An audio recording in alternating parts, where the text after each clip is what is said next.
Masuk. Siap. Baik, berkaitan dengan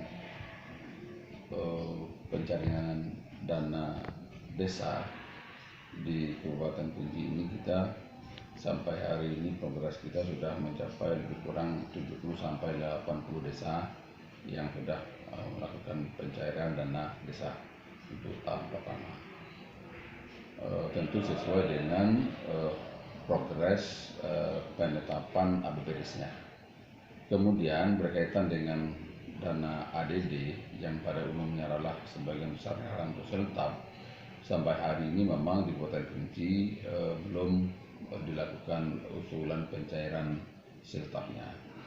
Nah, kondisi ini adalah tergantung kepada desa yang masing-masing mengusulkan untuk proses pencairan siltap. Di catatan kami di Dinas PMD, terutama di bagian keuangan dan aset, memang sampai hari ini belum ada desa yang mengajukan siltap untuk tahun 2024 ini. Ini sudah masuk ke bulan ketiga, artinya sudah ada 2 bulan yang mesti harus bisa kita lakukan pembayaran. Dan perlu kita ketahui bahwa untuk Kabupaten Kerinci siltapnya sudah tidak lagi triwulan lagi, sekarang sudah setiap bulan. Ya, kita sudah mengambil kebijakan bahwa siltap itu harus kita lakukan pembayaran yang setiap bulan, dan itu sudah kita laksanakan sejak tahun 2023 yang lalu. Jadi mungkin karena ini awal tahun, mungkin ada proses administrasi yang harus diselesaikan oleh Pak Kades, sehingga siltap Januari kembali belum dilakukan usulan pembayarannya. Oke. Kalau untuk batas pengajuan akhirnya, kalau khusus untuk batas pengajuan ADD tidak ada batasannya.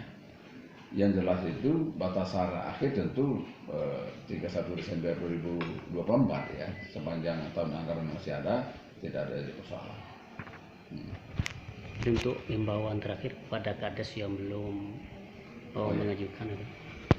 Ya, harapan kita semua adalah bahwa baik itu dana desa maupun ADD, kemudian bantuan provinsi itu memang belum, kemudian bagi hasil pajak tentu kita harapkan Pak Kepala Desa atau Ibu Kepala Desa yang ada di Kabupaten Kerinci ini segera melakukan proses pencairan dan pengajuannya. Kenapa?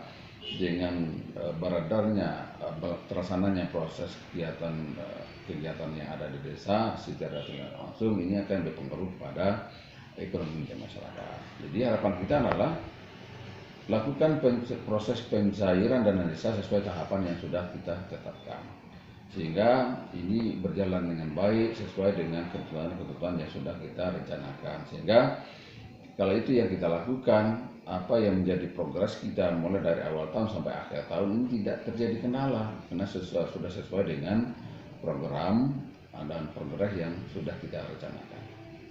Saya kira itu yang bisa kita jelaskan. Jadi kalau untuk PJS di kabupaten kapan dilaksanakan anak? Kalau khusus untuk PJS yang ada di Kabupaten Kerinci ya, kemarin kan belum kita melaksanakan pemilihannya karena kita masih dalam proses tahapan pemilu legislatif dan pilpres. Kemudian kalau untuk yang berikutnya sesuai dengan tahapannya ya silakan, misalnya desa untuk melaksanakan pemilihan kita laksanakan. Dan ini tetap kita koordinasikan apakah sekarang ini masih dalam tahapan proses pemilu atau tidak. Ini kan pilpres sudah nih, legislatif sudah, tapi kan nyambut lagi pilkada. Apakah ini satu kesatuan tahapannya atau tidak? Atau memang di sela itu bisa kita laksanakan proses pemilihan kepala desa antar waktu, mungkin bisa kita lakukan. Ini mungkin bisa kita bicarakan lebih lanjut.